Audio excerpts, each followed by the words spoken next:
Welcome to night 2, and we pick up where we left off, leave behind the memory of Annie Chapman at 29 Hanbury Street, and in the world of 1888, it's now the 30th of September, and it's the night of the double murder. And I wasn't planning on taking you this way, but I will, because it's relevant. There are a couple of relevant locations to our first victim that we're covering in this bit,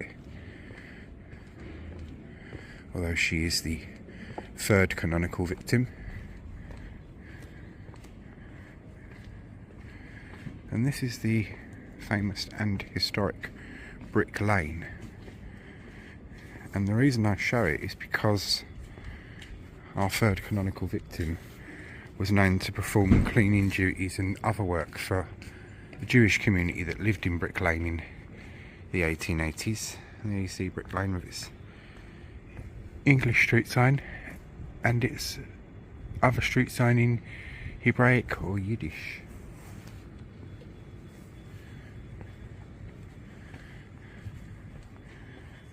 And I'll take you down Brick Lane and onto the site of the third canonical murder, acknowledged one. And it's to Commercial Road we're off to.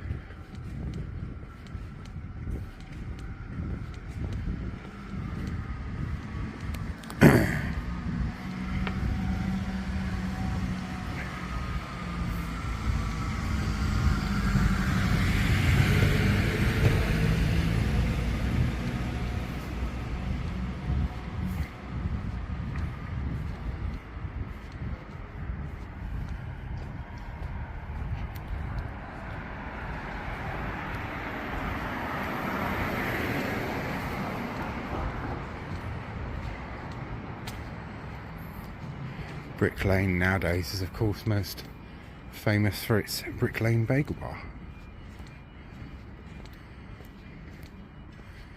to which I've never been and will have to go someday.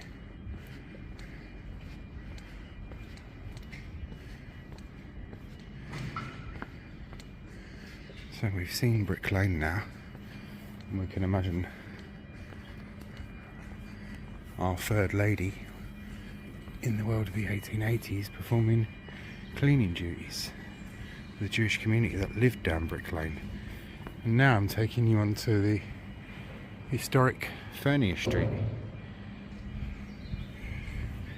Anyone that's been following my Jack the Ripper series, walking in the footsteps of the five ladies, you'll see this place, or may have seen this place if you watched it, by daylight.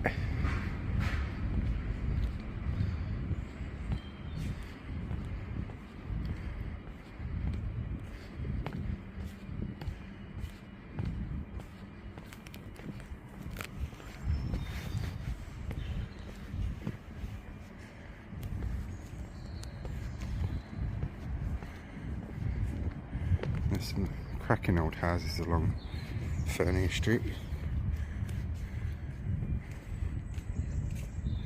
This just being one of them.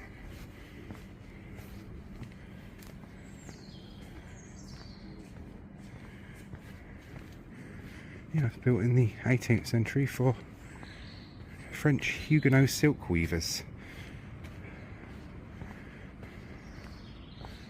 The Huguenots had fled France, fleeing religious persecution.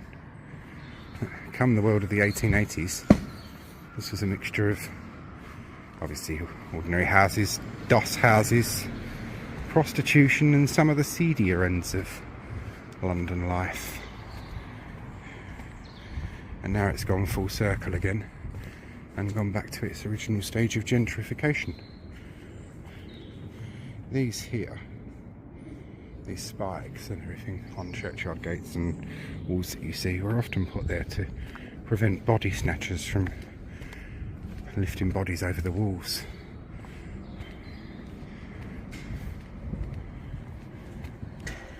That's Wilkes Street. We walked down that one on night one, didn't we? Brook Street.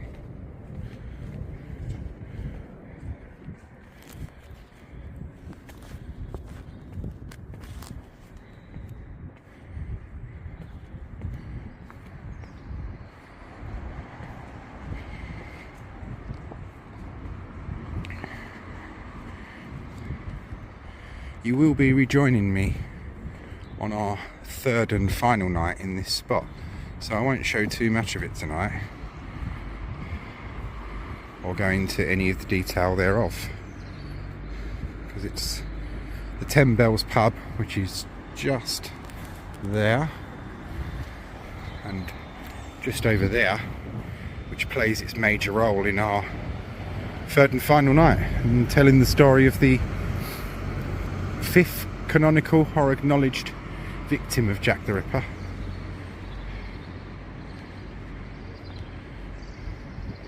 Christchurch, Spitalfields.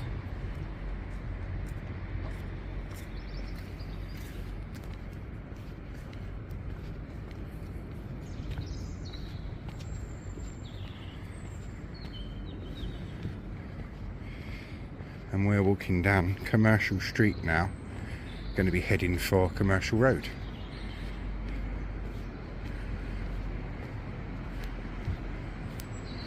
And the location I'll be showing you next on the left played a pretty important role in the story of where our third lady was last seen drinking. As I said in the beginning, sadly drink played a big role in the lives and downfalls of each of our ladies.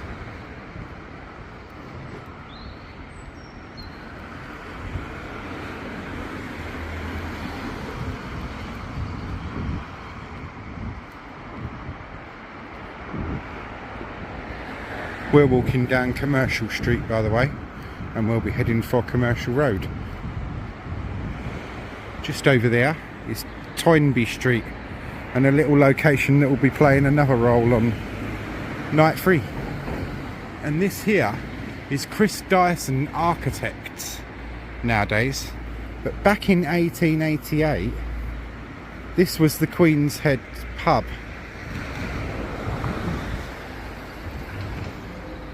The Queen's Head, 74 Commercial Street, and it was in this pub that our third lady, Elizabeth Stride, was last seen drinking. So we can imagine her heading off in the direction we're going to.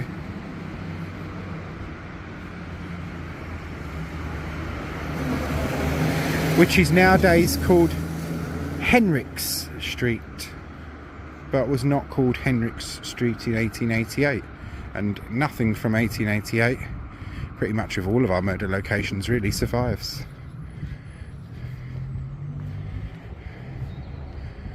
The East End world of 1888 was either swept away in pre-war and post-war slum clearances, or swept away by the war themselves.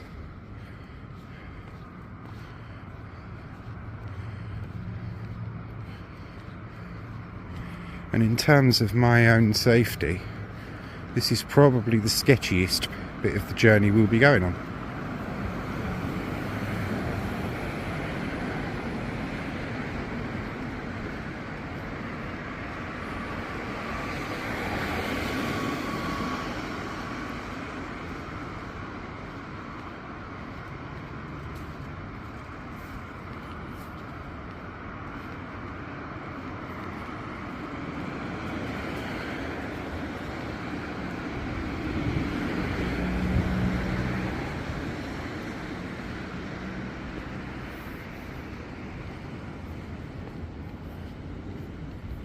And we are going down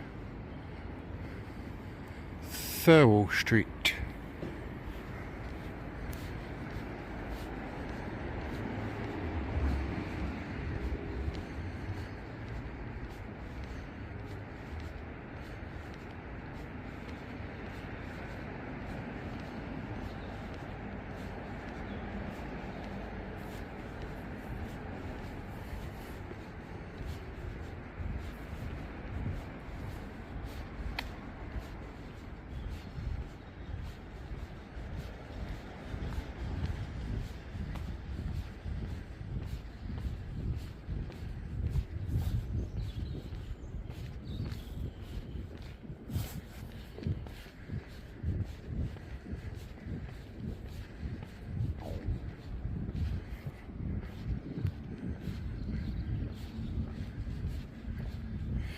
and taking us through this modern era council estate leads us to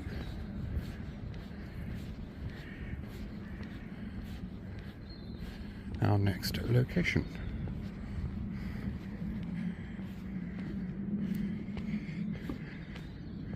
Now, in our story, you will have either heard me mention or will hear me mention Flower and Dean Street quite a bit with quite a few of our ladies.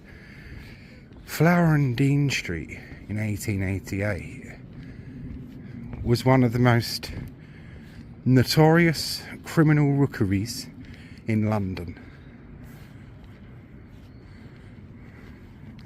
Flower and Dean Walk.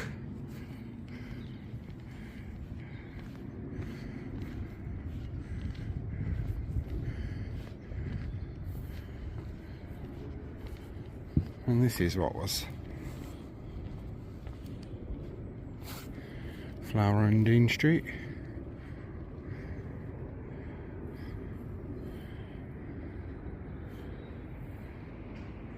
And all that survives of Flower and Dean Street from 1888 is this bollard. That is the only thing that was there then and is still here now.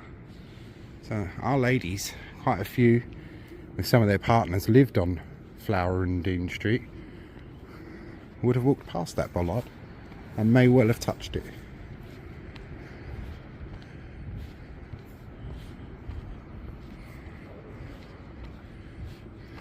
Christ. Big dog's mess on the pavement.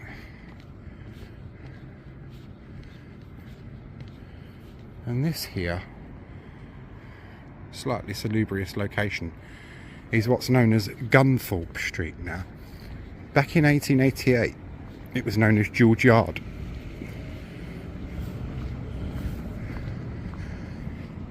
And in our Jack the Ripper tour that I've done, I've covered the 5 canonical victims.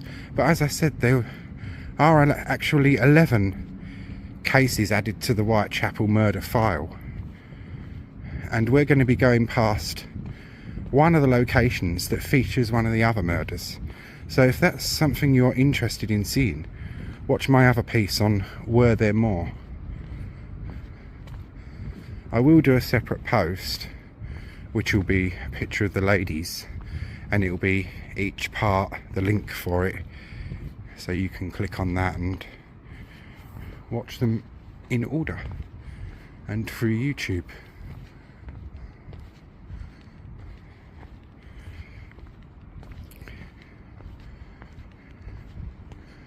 And I've been pretty lucky this morning because this area is usually frequented by heroin addicts and druggies and alcoholics, and it seems pretty quiet today. Although I am pretty well armed, so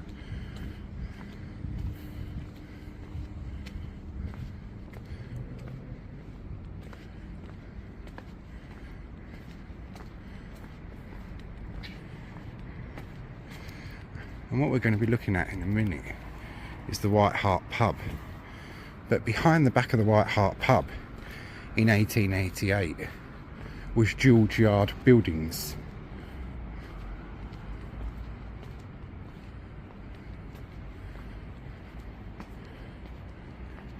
Now this is a reconstruction and patch-up job. A lot was damaged in the war, but 1886. So we know at least that capstone was there at the time of the Whitechapel murders. And who we're going to cover, or just talk about, not going to cover it in this series because I'm only sticking to the 5 canonicals, but who we're going to walk past and give a mention to is Martha Tabram, who is one of the other victims of the Whitechapel murders, and she was found in George Yard buildings murdered. The modus operandi fits pretty well with our killer, but with the suspect here, who was Jack the Ripper, There have been numerous attempts to uncover the identity of the man who brutally murdered 5 East End women between the 31st of August and the 30th of November 1888. Amongst those suspected were Queen Victoria's heir, the Duke of Clarence. A less prominent suspect was George Chapman, a barber surgeon who at the time lived in the cellar of this pub. He lived and worked at the cellar of this pub, and he also was in and around Cable Street. He's known as the dandy of Cable Street. He was later found guilty of poisoning 3 of his wives, for which he was hung, or hanged. Was he also Jack the Ripper? Now, some think that he was Jack the Ripper, but his modus operandi of murdering does not fit. I mean, he was a horrible, narcissistic BS, TARD, but he has showed none of the level of brutality. His was the poisoner's hand. Jack the Ripper's hand was that of a completely and utterly deranged psychopath, but there we are. As I say, if the other murders are something you're interested in, watch my other videos, because after this, if you want to watch them in order, you've got Walking in the Footsteps of the 5 Ladies, then Visiting the Last Resting Places of the canonical Jack the Ripper. Hello, mate. And that's the White Hart pub.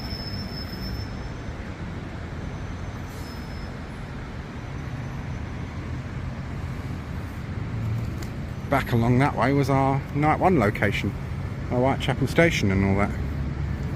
So I am going to pause you until we can cross over. We've now crossed over. That's Goulston Street. Just round there is Commercial Street. I took us round the way the ladies would have gone to Flower and Dean Street when they were going home to their common lodging house. But we leave Aldgate High Street and the Whitechapel Road and Commercial Street, and we go on to Commercial Road in Whitechapel. Now, to go to our murder after this one, we will be going back this way, so I'll take us via the interactive map to do that one. No point double walking the same journey. There was really just one spot in our tour that I couldn't film all the way along, and that was the Whitechapel Road. I mean, it is fucking dodgy along there. When I say dodgy, I really do mean dodgy.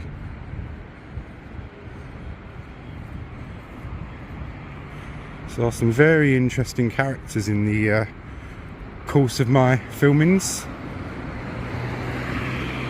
and I've met some really nice characters as well. Billy Faust and Alan Adamir. 20th of July 2004. This is the fire station, and they are 2 men that lost their lives.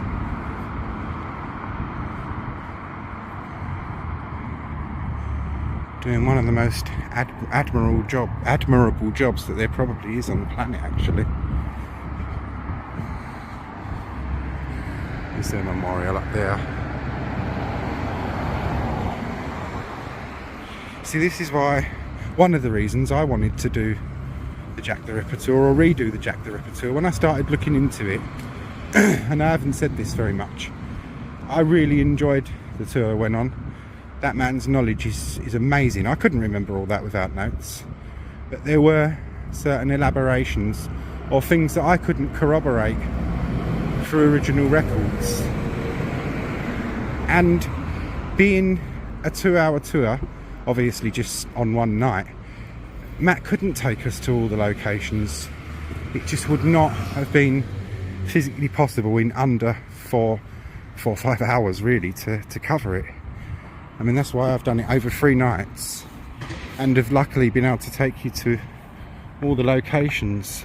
The castle, and this is the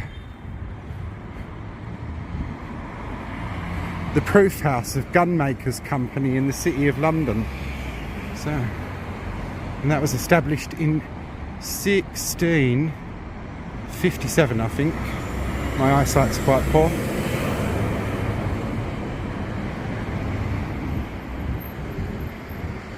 1657. 1637, I think it is. And we'll get a closer look. Yeah, 1637.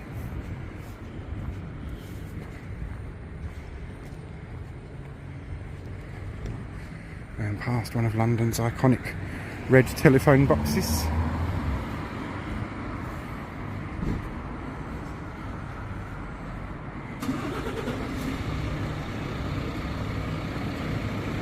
And we know for certainty that we are walking in the footsteps of our third lady, Elizabeth Stride, as we make this journey. Although very little of her world survives. A few things here and there that she would have walked past and seen. Much of it, what you have to remember is this area was a slum. Lots of it were slum dwellings, as you saw in our intro when I tried to give you as good a taste as I could of their world.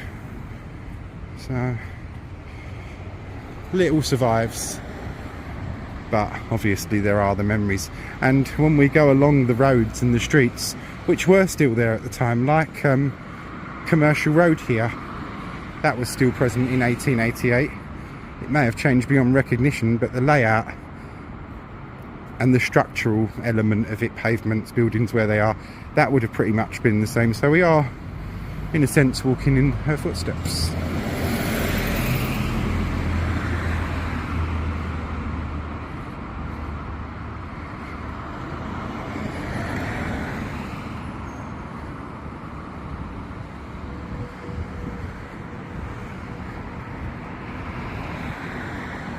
See what I mean? That there's so little that survives. So much was cleared by slum clearances, or destroyed by the Second World War. What wasn't destroyed by the war was soon cleared away after the war by slum clearances. And there were slum clearances before the war as well. This is Backchurch Lane. See, some of the old names exist as well.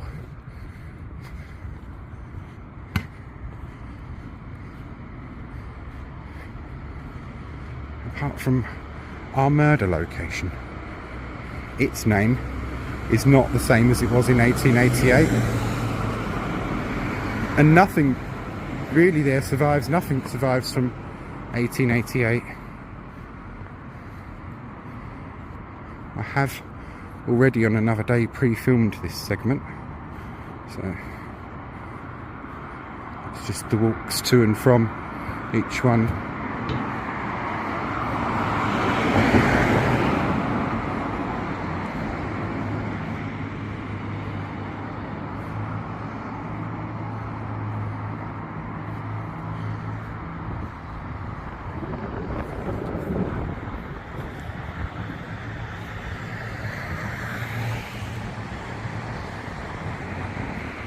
You all rejoined me earlier as we go into our next case, and you joined me on the very early morning Commercial Road in Whitechapel. I mean, really very, very few things on Commercial Road from Elizabeth Stride's time in this little patch that we are survived from 1888, but where we're going to is Henricks Street, which is formerly Burner Street, and to the approximate site of the location of the third canonical or acknowledged victim. Now, nothing from 1888 survives from that time in this little patch where we're going. Nothing, including this, the Harry Gosling score, which looks authentic to the time, but it's from 1908, so 20 years after the murders.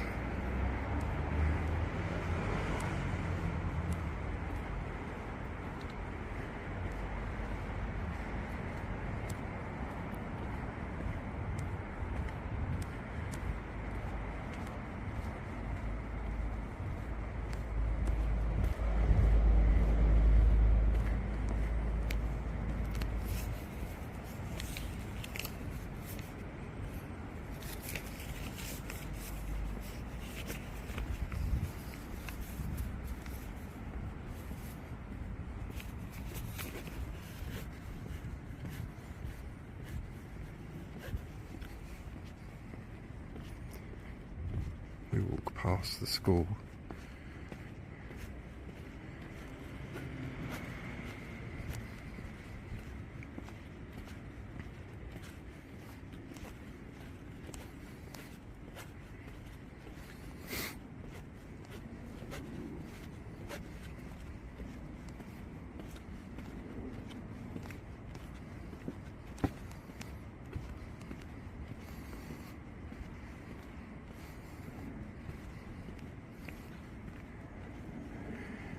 And it is just approximately there in the former Burner Street, and 3 weeks have passed, and it's now the night of the double murder, the 30th of September 1888, and we meet Elizabeth Stride, the third canonical victim. Elizabeth was 45 years old in 1888, Swedish born and the tallest of all the ladies, which earned her the nickname of Long Liz. And it is here, at this location, Burner Street, as it formerly was, now Henrik Street, at approximately 1 AM on Sunday the 30th of September 1888, that Louis Diemschutz discovered the body of Elizabeth Stride at Duffield's Yard, and Duffield's Yard stood approximately there. So we'll go off into more about Elizabeth and her tragic murder. Elizabeth Stride, born Elizabeth Gustafsdotter on Monday the 27th of November 1843 in Torslanda, Sweden. She emigrated from Sweden to London in February 1866. She married John Thomas Stride on Sunday the 7th of March in the Church of St Giles in the Fields in London, and she was murdered on Sunday the 30th of September 1888 at Burner Street, Whitechapel, which is now called Henrik Street. And this is a picture of Elizabeth Stride in the 1860s, of a woman in her 20s. And this is the farmhouse where Elizabeth was born. And it certainly is a far cry from Whitechapel. This is it in 2017. Certainly would have been a far cry from the Whitechapel that she would have known. And this is Torslanda Church, where Elizabeth was christened, where she would have attended with her family, and where she was also confirmed at the church in Torslanda on the 14th of August 1859 at the age of 15. With contemporary records indicating that her biblical knowledge was being very thorough. On the 5th of October 1860, aged 17, Elizabeth moved to Karl Johans parish in Majorna, where she began working as a maid for Lars Fredrik Olsen and his family. The Olsen family lived at the corner of Skepsgarden and Johannes Kryptgata. For unknown reasons, Elizabeth quit her job as a maid with the Olsen family and moved on the 2nd of February 1864 to the Cathedral Congregate in Gothenburg. To support herself, she was forced into prostitution. She was now entered into the police register of prostituted women. And here we see the city of Gothenburg.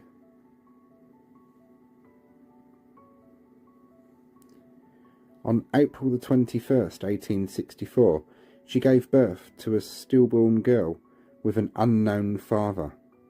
Elizabeth regularly visited the city's Kurhus, where she received treatment for various venereal diseases and was declared healthy on November the 14th, 1865. Already on November the 10th, 1865, Elizabeth got a new job as a maid, this time with Carl Wenzel and Maria Ingrid Wiesner, living at Hussengarten at 27 Haga in Gothenburg. And this is where Elizabeth emigrates from Sweden to London. The story is that she got help from a lady who did help prostitutes in Sweden, who managed to get her a job with a lady in London, and that was in February 1866 that she moved from Sweden to London, and here you see a contemporary steamboat of that era. In 1866, Elizabeth moved to London. She began working as a maid for Mrs. Elizabeth Bond at 67 Gower Street, Today there is a hotel at this address. The hotel is called the Ridgemount Hotel.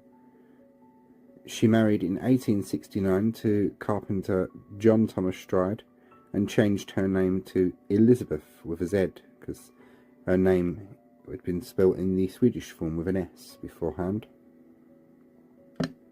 And here is the London of the 1860s and 70s that Elizabeth would have known. On Sunday the 7th of March 1869, Elizabeth Gustafsdotter married John Thomas Stride, a ship's carpenter from Sheerness, who was 16 years her senior. They married in a modest ceremony in the church of St Giles in the Field. The couple had no children together. And here we see Elizabeth in 1872. For several years after their marriage, they resided in East India Dock Road, operating a coffee shop in Poplar, East London. This business was originally located on Upper North Street before the establishment relocated to Poplar High Street in approximately 1871. Their income throughout this period was also supplemented by John Stride continuing his trade as a carpenter. By 1874, the Strides' marriage had begun to deteriorate, although they continued to live together. The following year, John Stride sold the coffee shop business, likely due to financial hardship.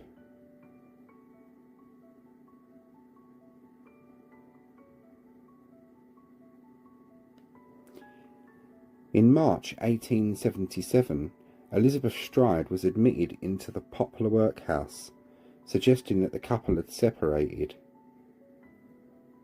However, census records from 1881 indicate that the two had reunited and lived together in the district of Bow, although the couple had permanently separated by the end of the year, with Elizabeth being admitted into the Whitechapel Workhouse Infirmary, suffering from bronchitis, and that was in December 1881.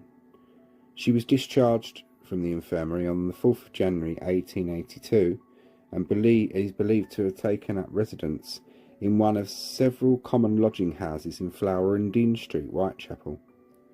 Shortly thereafter, and 2 years after that, on the 24th of October 1884, John Stride died of tuberculosis in the Poplar and Stepney District Sick Asylum.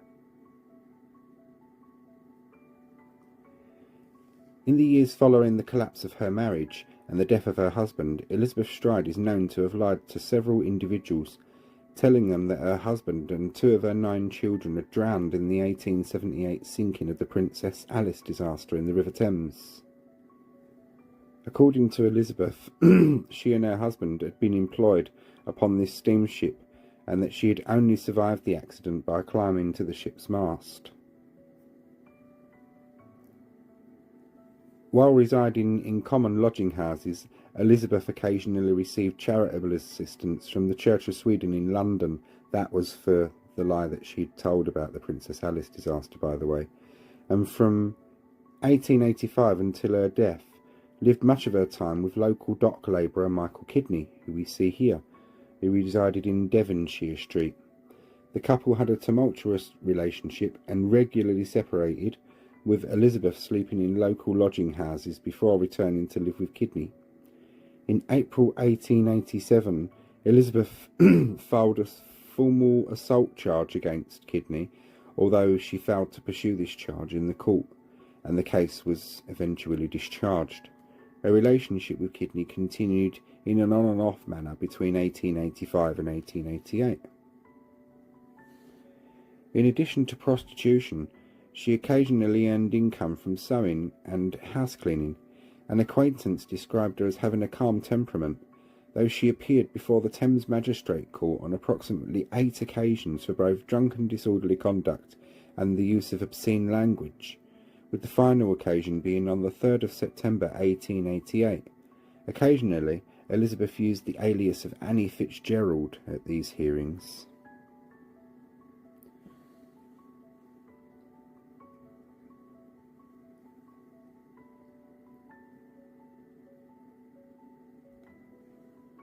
And this is a photograph I found online that is said to be of Elizabeth Stride from that time.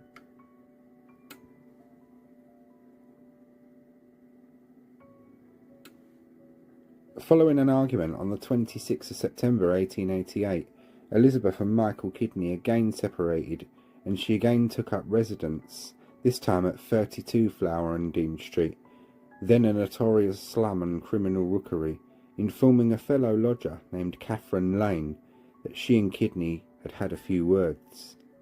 Over the following days she regularly earned money by performing cleaning duties both at the lodging house and for local residents, being observed by housekeeper Elizabeth Tanner to be a quiet woman who occasionally performed cleaning work for the local Jewish community.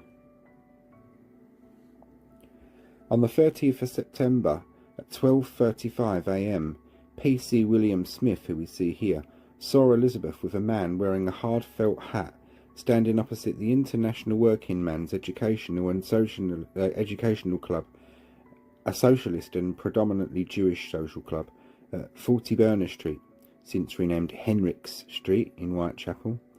The man was carrying a package of about 18 inches in length. Having no reason to feel suspicious, P.C. Smith continued on his beat in the direction of Commercial Road. Between 12:35 and 12:45 a.m, dock worker James Brown saw a woman he believed to be Elizabeth Stride standing with her back against the wall at the corner of Berners Street, speaking with a man of average build and in a long black coat. Brown heard Elizabeth Stride say, "No, not tonight. Some other night, maybe."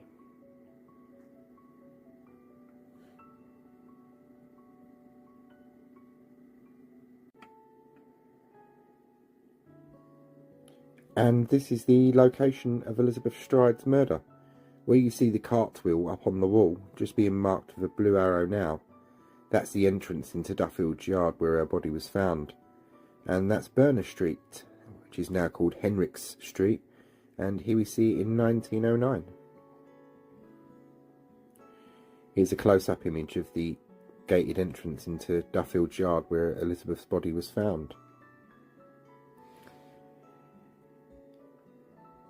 Elizabeth Stride's body was discovered at 40 Berners Street at approximately 1 a.m. on Sunday the 30th of September 1888 in the adjacent Duffield Yard by Louis Dimschutz, the steward of the International Working Men's Educational Club. Dimschutz had driven into the poorly illuminated yard with his horse and two-wheeled cart, when his horse abruptly shied to the left to avoid what appeared to be a bundle lying on the ground. Noting what he later described to be as a dark object lying on the ground, Dimschutz unsuccessfully attempted to lift the object with the handle of his whip, before leaving his cart to inspect it. Upon lighting a match, Dimschutz saw the prone body. He immediately ran inside the club to check his wife was safe. After finding her safe and sound, he reported his discovery before the group inside the club promptly dispersed to go and seek help. Blood was still flowing from a single knife wound inflicted in Elizabeth's neck, although her hands were cold to the touch and other sections of her body were either slightly or quite warm. This suggests that she was killed shortly before Dimschutz's arrival in the yard. Several patrons of the Working Men's Educational Club, who had left the premises between 12:30 and 12:50, later informed the police that they had observed nothing amiss. It is thought that the killer was either disturbed by these men's departure or by Louis Dimschutz's arrival. So basically, Jack the Ripper was not able to commit his full level of brutality that he was looking for that evening, merely leaving poor Elizabeth Stride with a cut throat, and leaving him and his weird, effed up wants or needs unsatiated.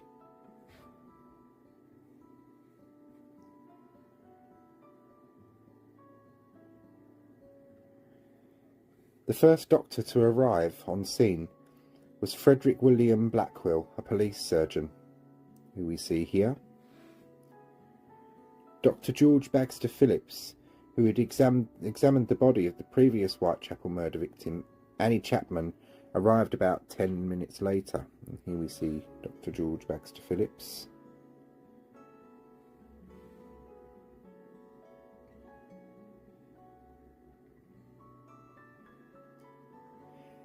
Elizabeth Stride's body was taken to the mortuary of St George in the East, which is in the churchyard of the Church of St George in the East. And an inquest into her death was conducted by Wyn Edwin Baxter, coroner for Middlesex, who we've seen and heard of before. The inquest lasted 5 days, with the final day of the hearing being adjourned until the 23rd of October. This final day of the hearing saw 3 witnesses testifying, all of whom provided testimony confirming the identity of the deceased. And here is a mortuary photograph, the original on the left and a colourised altered version on the right, to try and show what Elizabeth actually would have looked like around the time of her death.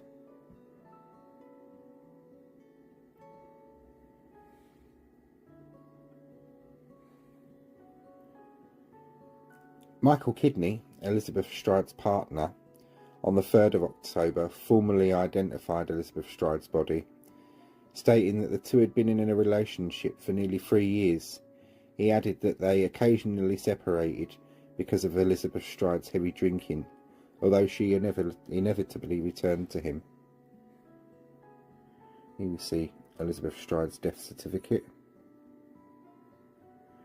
Violent hemorrhage and loss of blood. You see Wyn Edwin Baxter, coroner for Middlesex.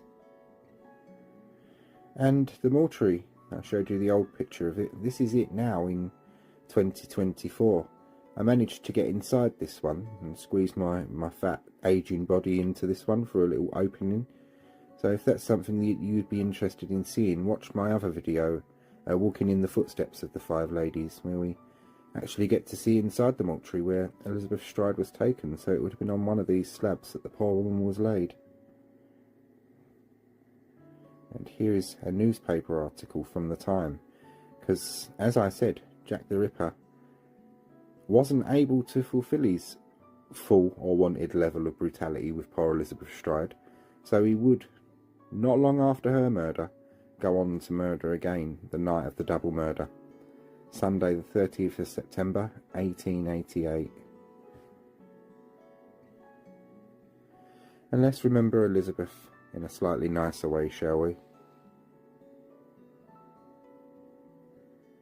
And her partner, of course, Michael Kidney, with whom she spent a good few years on and off.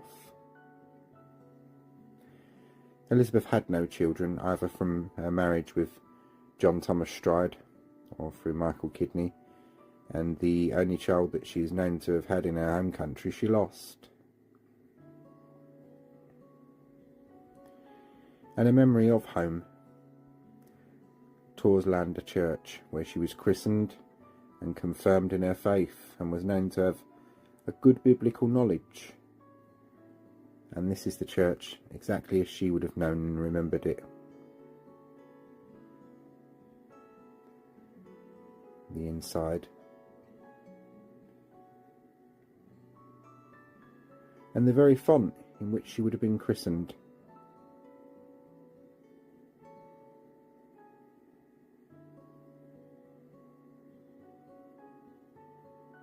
And that's Elizabeth Stride.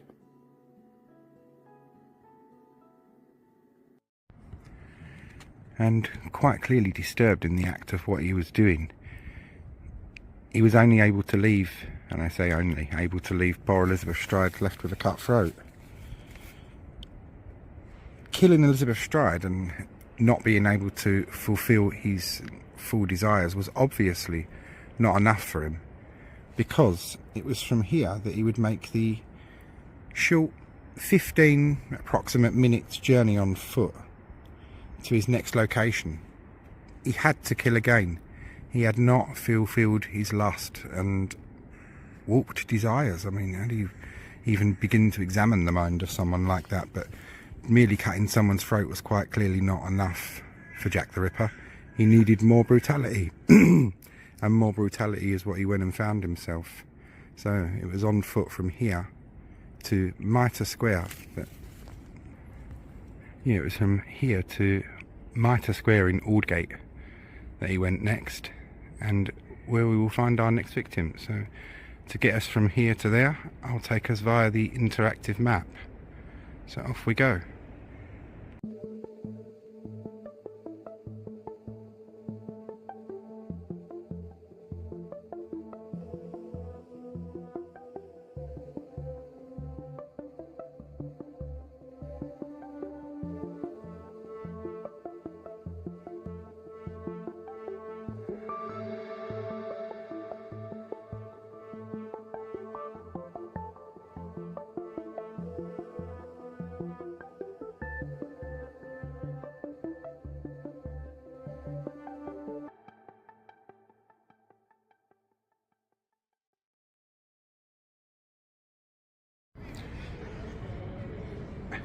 And a good 4:15 in the morning to you, ladies and gents.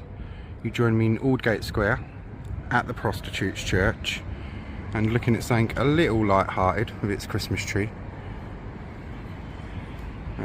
I am now going to take you to the site of the 4th canonical murder. It's pretty nice here, Aldgate Square. It's been done up well, but we are now standing on the site of Aldgate, where the Aldgate was, the part of the London Wall. And this school, like in Henrik Street and with Elizabeth Stride, this school looks pretty authentic to 1888 and the time of Jack the Ripper, but it's not. It was built in, like the one in Henrik Street, it was built in 1908 or 1909, so 20 or 21 years after the murders. But there has been an Aldgate school for many years before that, so. But where I'm taking you to is round here, to Mitre Square, and the very modern looking world, which in 1888 was Church Passage leading into Mitre Square. And the world we would have been in 1888, there was no school, none of this. It was warehouses and things like that.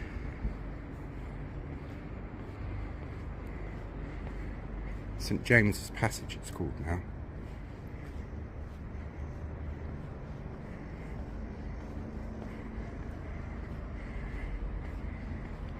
And Catherine Eddowes, we go more into her story of course, but she is the only one of the 5 canonical victims who's at this point in time acknowledged with a memorial of some kind in the area in which she was killed. Watch this space and head over to Russell Stephen Edwards' page to see some lovely upcoming changes on that, which is beautiful to see. Now, by my reckoning, Matt told us that the murder took place there, but by my reckoning, it was here, on this corner.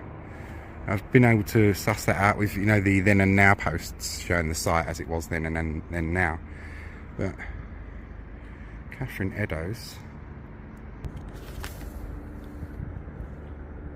it's here at Mitre Square that we meet our 4th canonical victim, Catherine Eddowes. Catherine was 46 years old in 1888, and she met her end about 45 minutes after Elizabeth Stride on Sunday the 30th of September 1888 around 1:44 AM, and the body was discovered by PC Edward Watkins. So we'll go more into the life of Catherine Eddowes, the murder and her shawl. I'll show you her piece on here. Catherine Eddowes. Pause to read that if you want, but I do go into more detail just with her image. Yeah, we'll go into more detail about Catherine's life, murder and her shawl, and then after that we'll be heading from here to another interesting location where we can literally trace and stand in the footsteps of Jack the Ripper himself. So now for more on Catherine. Catherine Eddowes, born on Thursday the 14th of April 1842 in Graiseley Green, Wolverhampton. She never married, but she was the mother of 3 children. 2 of the children's name I can find are Catherine Anne and Alfred George, and she was murdered on Sunday the 30th of September 1888 at Mitre Square, Aldgate. And this is Merridale Street in Wolverhampton, and this is the street on which Catherine was born. Obviously we see it here in modern times. And she was the 6th of 11 children, born to George Eddowes and his wife Catherine. And this is the plaque that is in the street for Catherine now, and these plaques are being made and set up by Russell Stephen Edwards and sponsored, made by Lumley Designs of course, but Russell Stephen Edwards is responsible for having these done. He's having more made as well, so it's lovely that the lady's being commemorated like that.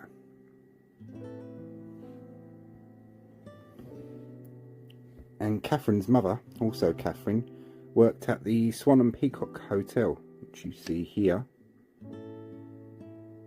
Sadly, which was the whole building taken down in the 1960s.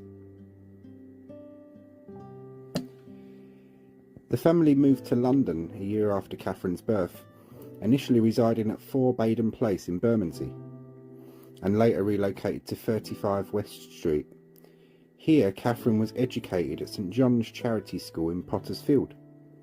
By 1857, however, both of Catherine's parents had died, resulting in her, then aged 15, and 3 of her siblings being admitted as orphans to the Bermondsey Workhouse. Here we see the Bermondsey Workhouse, and a workhouse admission ticket.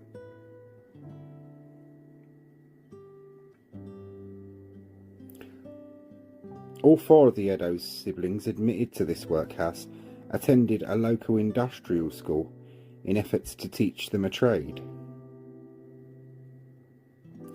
And via this initiative, one of Catherine's older sisters, Emma, and an aunt secured her employment as a tin plate stamper at the Old Hall Works in Wolverhampton. She relocated to Wolverhampton, residing with her aunt and uncle in Goulston Street. Here we see Goulston Street. And here we see Catherine on the 1861 census.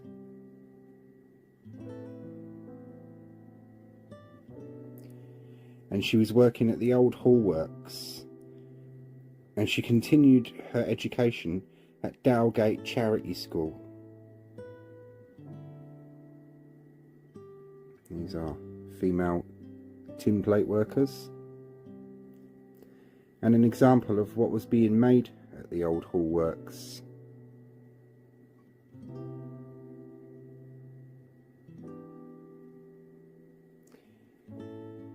Within a few months of this employment, Catherine was fired from the job, possibly after being caught stealing. She then moved to Birmingham, where she briefly lived with an uncle named Thomas Eddowes, who worked as a shoemaker. Catherine soon found employment as a tray polisher at a firm in Legg Street in Birmingham. Although after approximately 4 months, she chose to return to Wolverhampton, where she resided with her grandfather, who now found her work as a tin plate stamper. 9 months later, she returns to Birmingham.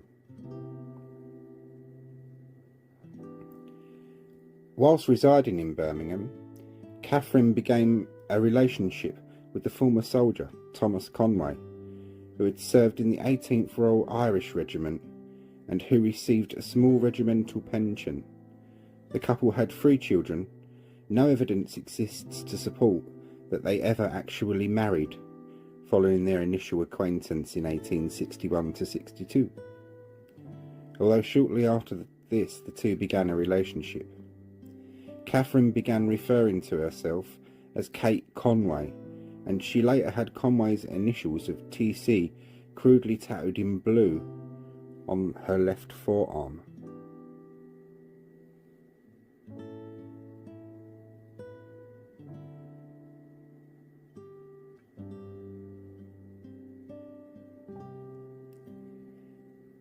Catherine Eddowes and Thomas Conway and the children moved to London, taking up lodgings in Westminster.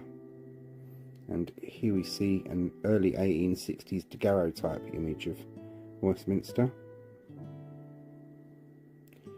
While residing in London, Catherine took to drinking, which caused rifts within her marriage and immediate family. According to later inquest testimony from her own daughter, Catherine Phillips, her parents began living on bad terms, largely because of her mother's drinking, which increased throughout the 1870s, and which her father, a teetotaler, found intolerable. By the 1870s, the quarrels between the couple had become so bad and so violent that Catherine was occasionally seen with black eyes and bruising on her face. By 1880, Catherine and Conway resided in a room at 71 Lower George Street, Chelsea, with their two youngest children. Their oldest child, by this point, had left the house. Sometime that year, Catherine left her family and her common-law husband.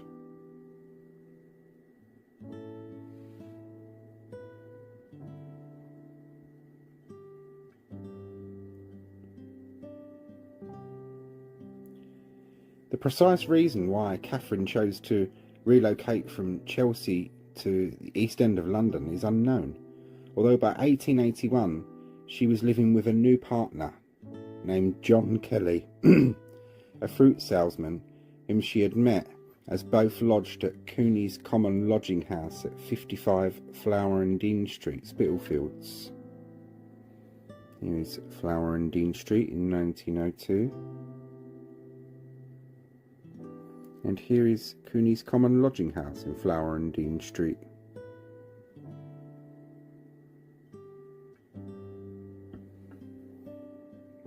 Thereafter, she became known to acquaintances as Kate Kelly.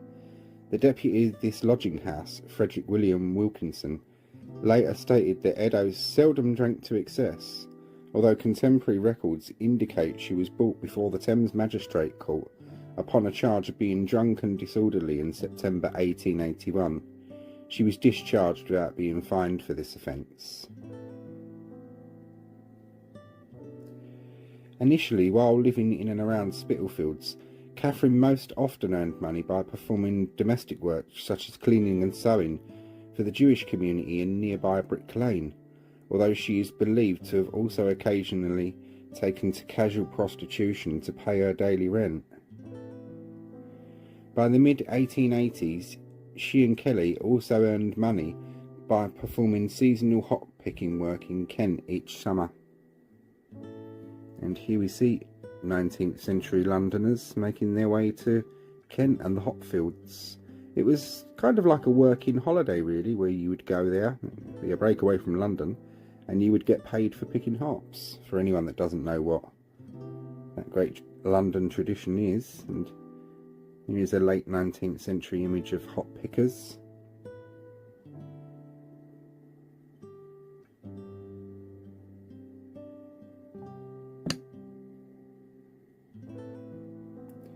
And here we see what Catherine Eddowes looked like in 1888, according to the penny illustrated paper. This is a portrait of Catherine.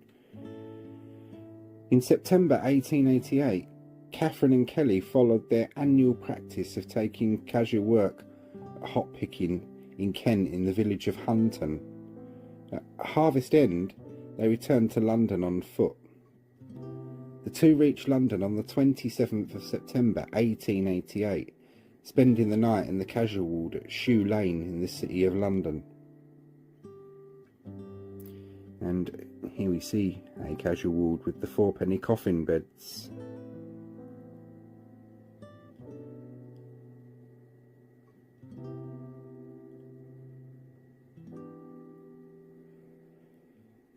The two slept in separate lodging houses on the following evening, with Kelly sleeping at 52 Flower and Dean Street, and Catherine at the Mile End Casual Ward.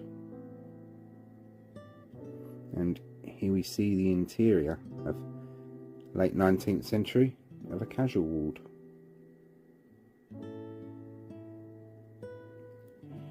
Reportedly, upon her arrival at the casual ward, the superintendent asked Catherine, who had frequently slept at the premises, where she had recently been, to which she replied she had been hot-picking. She then added she intended to claim the reward money that was being offered for the arrest of the Whitechapel murderer, known as Jack the Ripper, adding, "I think I know him."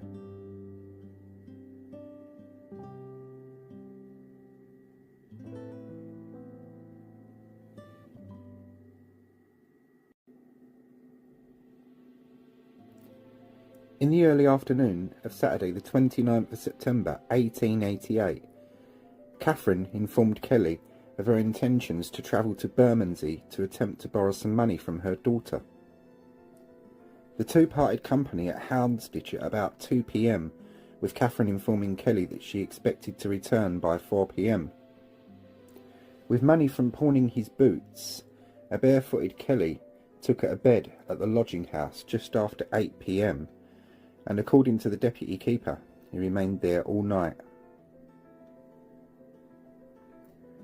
At 8:30 p.m. on Saturday the 29th of September, PC Louis Frederick Robinson observed a small group of people converged outside number 29 Aldgate High Street. Approaching the crowd, he observed Catherine Eddowes laying drunk on the pavement. Robinson assisted Eddowes to her feet and leaned her against the shutters of a house, although she rapidly slumped back down to the pavement. Summoning the assistance of PC George Simmons, the two took her into custody at Bishopsgate Police Station to be detained until she was sober enough to leave.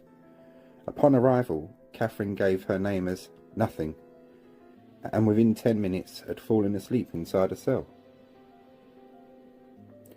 Shortly after 12:30 a.m, on the morning of Sunday the 30th of September 1888, Catherine asked PC George Hutt when she could be released. In response, Hutt replied, "When you're capable of taking care of yourself."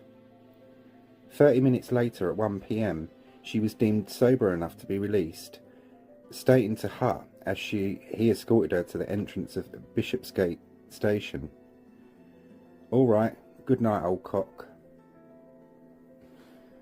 Upon leaving the station, instead of turning right to take the shortest route to Flower and Dean Street, the lodging house, Catherine turned in the general direction of Aldgate. She was last seen alive in a narrow walkway named Church Passage at 1:35 a.m. by 3 witnesses: Joseph Laund, Joseph Hyam Levy, and Harry Harris, who themselves had just left the Imperial Club in Duke Street. Laund later testified that he saw Catherine Eddowes wearing a black bonnet and a jacket, and she was standing talking with a man of medium build with a fair moustache at the entrance of Church Passage, which led southwest from Duke Street into Mitre Square. She was facing the man with one hand on his chest, although not in a manner to suggest to Laund that she was resisting him. Only Laund could furnish a clear description of the man, whom he described as approximately 30, about 5'7" in height, and wearing a loose-fitting pepper and salt colour loose jacket, a grey peaked cloth cap, in a reddish neckerchief.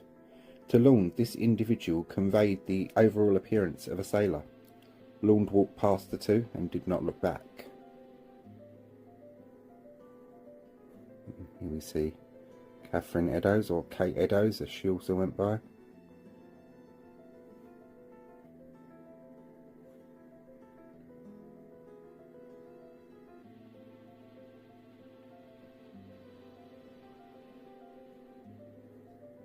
And here we see Mitre Square and Catherine Eddowes, the location that her body was found in 1888 and 2021.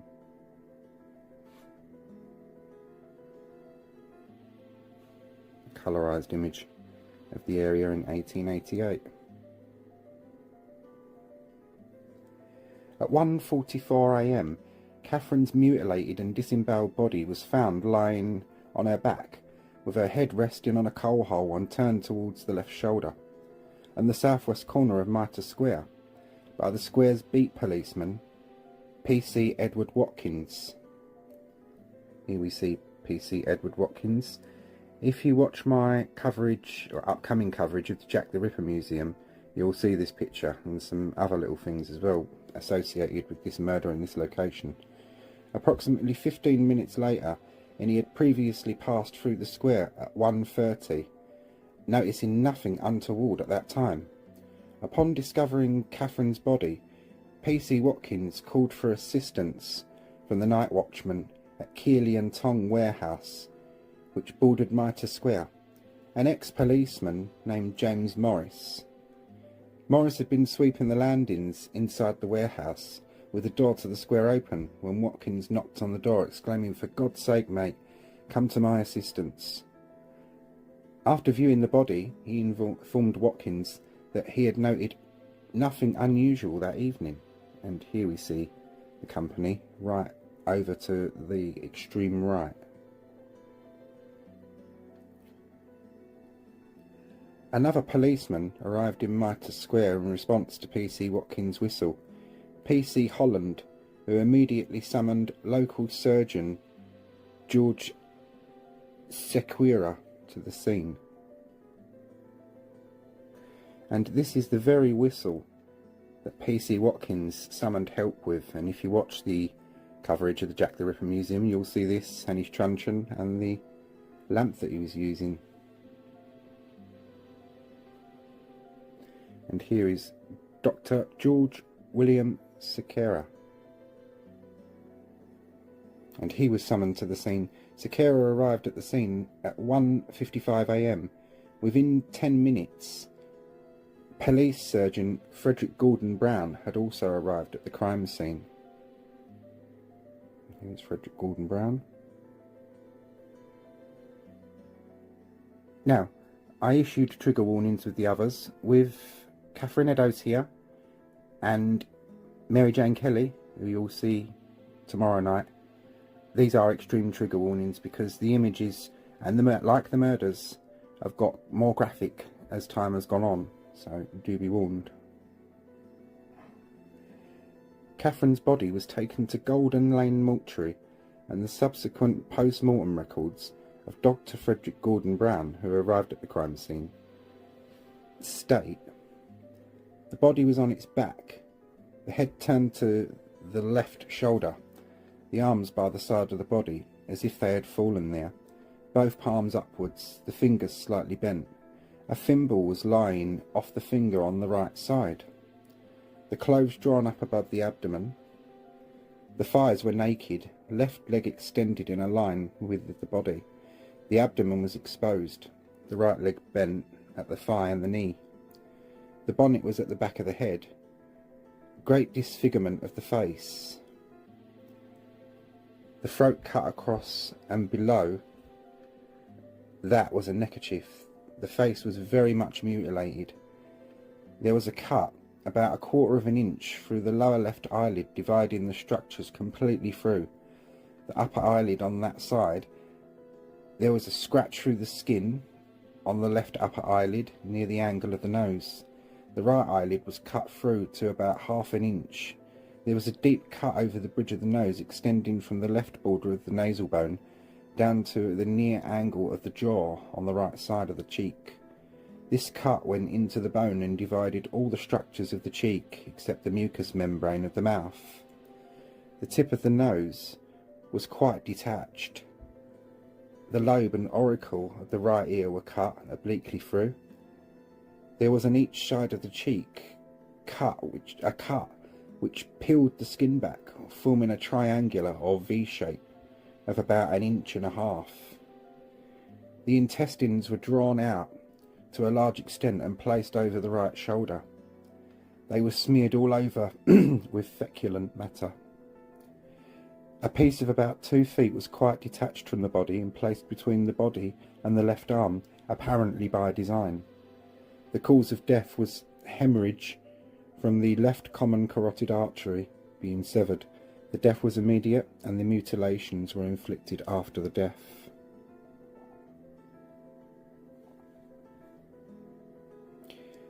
Dr. Frederick Brown wrote, "I believe the perpetrator of the act must have had considerable knowledge of the position of the organs in the abdominal cavity and the way of removing them. The parts removed would have been of no use to any professional purpose. It required a great deal of knowledge to have removed the kidney and to know where it was placed. Such knowledge might be possessed by one in the habit of cutting up animals. I think the perpetrator of this act had sufficient time. It would have taken at least 5 minutes. I believe it was the act of one person."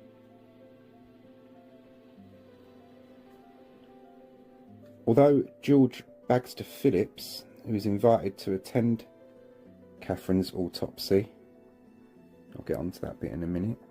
Here we see, and the right image is a modern recreation to give us an impression of what Catherine would have looked like around the time of her death. I mean, they did their best to sew the poor woman back up as best they could, but what that monster did to her was just absolutely disgusting. Although George Bagster Phillips, who we see here, who had been invited to attend Catherine Eddowes' autopsy, agreed with Dr. Brown that the degree of anatomical knowledge of the individual who had performed the mutilations and eviscerations upon Catherine gave no evidence of great anatomical knowledge in the sense that it evidenced the hand of a qualified surgeon, etc. He concurred the perpetrator may have held the degree of knowledge expected of a butcher or a slaughterman.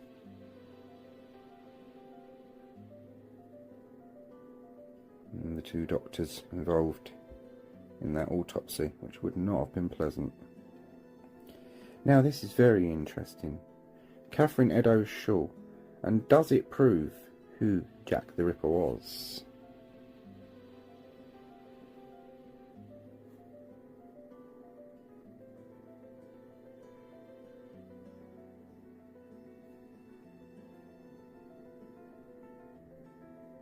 There has been a huge amount of excitement in recent years over the shawl that is claimed was found at the site of the murder of Catherine Eddowes in Mitre Square and then taken away from the scene by a police officer by the name of Amos Simpson, who we see here, who took it home and gave it to his wife as a present. When the poor woman found out what it was, she did not even want it in the house. In 2014, the shawl, now in the possession of author and ripperologist Russell Stephen Edwards, was subjected to DNA analysis, and certain stains tested positive for comparative DNA taken from the descendants of one of the major suspects, Aaron Kosminski, who we see top middle picture there, and of the victim herself, Catherine Eddowes. Suddenly it seemed that the mystery that had fascinated and baffled amateur and professional sleuths alike for over 125 years had finally been solved, and there followed a frenzy of press reports claiming that Jack the Ripper had at last been conclusively identified.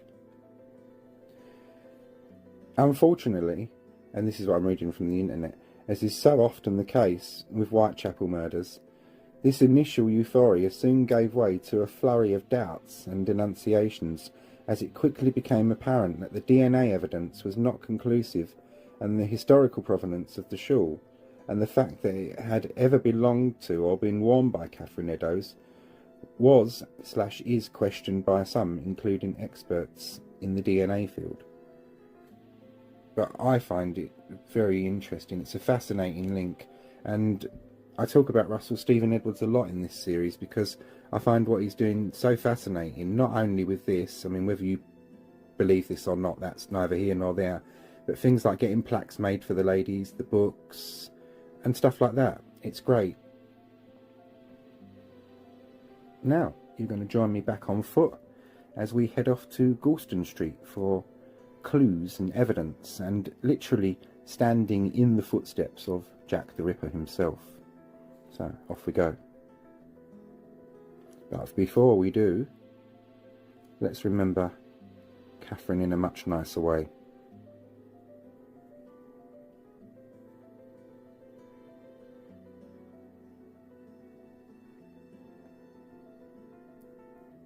Now back off into the early morning darkness of East London and to Goulston Street.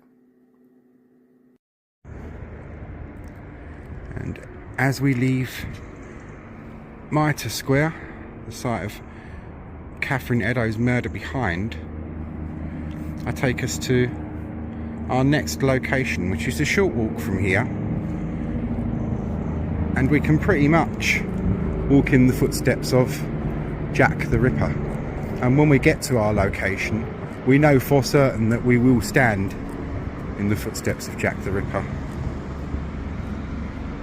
We're heading to Goulston Street.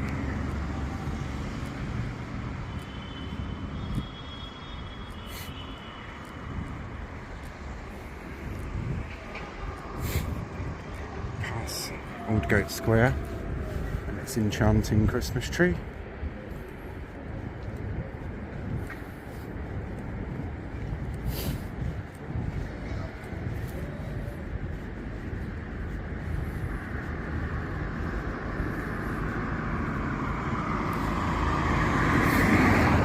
Passing the prostitutes' church, around which prostitutes would have frequented the night looking for their customers, and their customers would have frequented the night looking for their prostitutes. And it's highly likely that Catherine Eddowes would have picked up or been picked up by Jack the Ripper around here.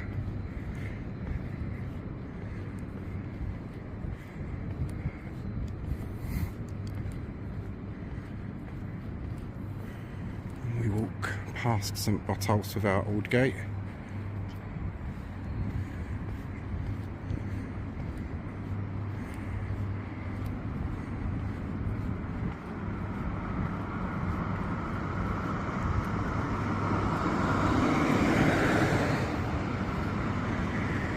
This is the church's new extension. It's a toilet block and facility room and warm space and things like that.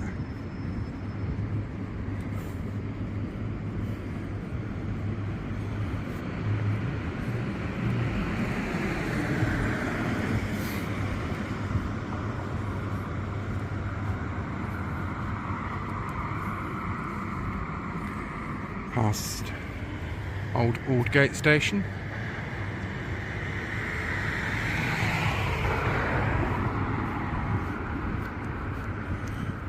And we're heading to over there and Goulston Street.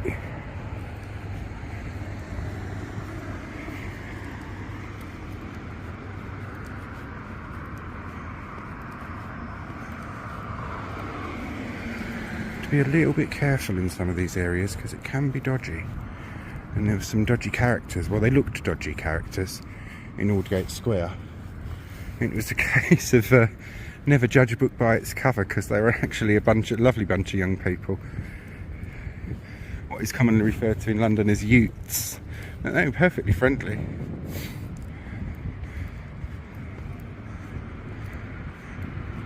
We may have some new followers on TikTok. They had no idea that Mitre Square was linked to Catherine Eddowes and all that, so they're going to watch, and then they can, in one of the young lads' words, hit the ends, which means they will go to the same locations.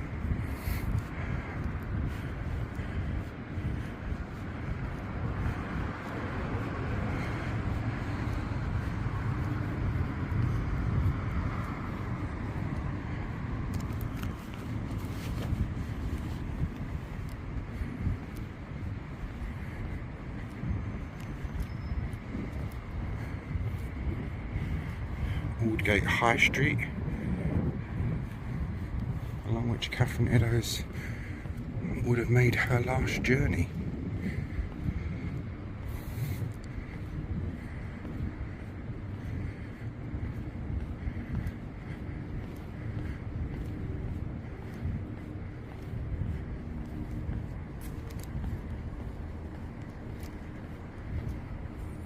Oh, stinks of piss down here.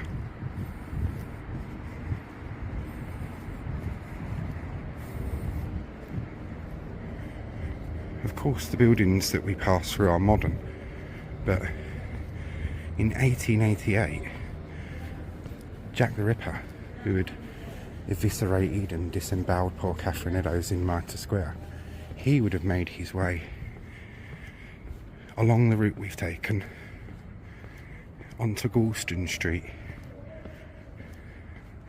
in a very different looking world. But when we get to our location we're going to, we know that we're going to literally be able to stand in the footsteps of Jack the Ripper.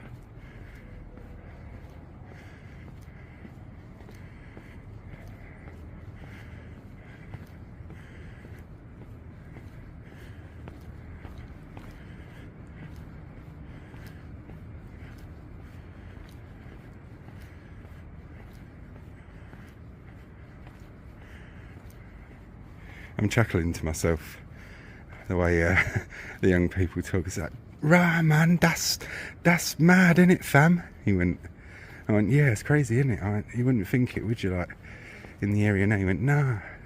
He went, "That's sick, bro."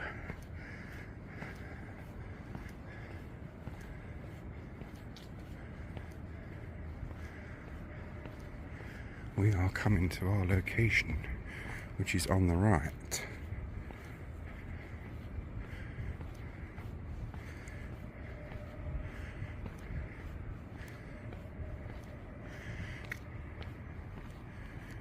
We are on Goulston Street, and we're now looking at, in 2024, what is a Happy Days restaurant. And certainly wasn't happier days back in 1888. But this building was there then, and we know that Jack the Ripper stood right there, going in the stairs in that way. So allow me to pause while I grab my notes. And what is now Happy Days Eatery and Fish and Chip Shop in 1888 was the Wentworth Model Dwellings, and it was this very spot that we can say for certain that we stand in the footsteps of Jack the Ripper. When he killed and eviscerated Catherine Eddowes in Mitre Square, he cut away a portion of her apron, in which either to carry away the sections of the body he'd removed and or to clean up afterwards, because it was at this very spot where Jack the Ripper stood and where that piece of bloodied apron was found, and where also what is known as the Goulston Street Graffiti was found by PC Alfred Long. So it's a shutter nowadays, but when we go here, back in the world of 1888, there's a stairwell that went in there, and that's where Catherine Eddowes' bloodied apron was found, and the Goulston Street Graffiti. So we're going to go into that now.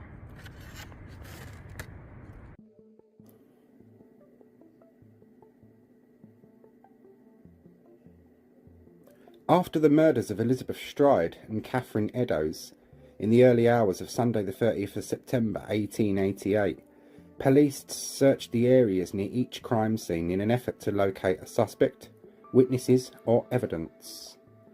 At about 3 a.m, PC Alfred Long of the Metropolitan Police Force discovered a dirty blood-stained piece of an apron in the stairwell of a tenement, 108 to 119 Model Dwellings, Goulston Street, Whitechapel. The cloth was later confirmed as being part of the apron worn by Catherine Eddowes. It was believed that Jack the Ripper removed it either to carry away the body parts he'd removed from Catherine in the evisceration process, and or to clean his knife, as the wipings of blood and fecal matter were found upon it. But sadly though, in an era long before DNA and the type of crime scene evidence techniques that we enjoy today, and even before the introduction of fingerprinting being used as evidence and in court, it wasn't deemed as a vital piece of evidence, so it wasn't retained and has become lost to time. And here we see the entrance to Goulston Street, the Model Dwellings, and this is a colourised recreation of the scene. The blood-stained piece of apron you can see there at the bottom of the stairs, and if you look just above to its right on the door jamb, you'll see some white writing, That's how we know this is a recreation photograph of the era, because that white rain was expunged very quickly. And here is the Goulston Street model dwellings before it became Happy Days and what we see it as today. So this is exactly as it would have looked in the era of Jack the Ripper and of Our Ladies, and we know in that stairwell is exactly where Jack the Ripper stood. Above the bloodied section of Catherine's apron, there was writing in white chalk on the black brick jamb of the entranceway. The text read, "The Jews, spelt Juwes, are the men that will not be blamed for nothing."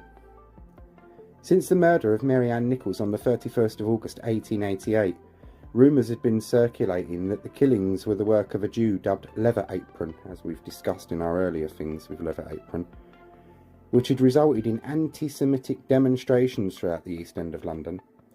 Police Superintendent Thomas Arnold, who we see here, visited the scene, arriving shortly after the discovery, and saw the writing. Later in his report on the 6th of November to the Home Office, he claimed that with a strong feeling against the Jews that already existed, the message might have become the means of causing a very great riot. Religious tensions were already high in the East End before this and these events anyway, and there had already been many near riots. Arnold ordered a man to be standing by with a sponge to erase the writing, while he consulted Commissioner Sir Charles Warren, Police Commissioner, and here we see an illustration of Sir Charles Warren inspecting the Goulston Street graffito, published in the Illustrated Police News, 20th of October 1888. So, Commissioner Warren consulted and got to the scene. Covering it in order to allow time for a photographer to arrive, or removing the portion of it, were considered by Arnold and Warren, who personally attended the scene himself, and who both considered this too dangerous, and Warren later stated that he considered it desirable to obliterate the writing at once. And here we see Police Commissioner Sir Charles Warren. Here we see Police Commissioner Charles Warren's transcription of the Goulston Street graffito. He wrote it straight down as part of his report. And a copy of the graffito in Goulston Street attached to the Metropolitan Police Commissioner Sir Charles Warren's report to the Home Office on the Whitechapel murders. And that will finish us off for this evening. So, we're going to leave this part now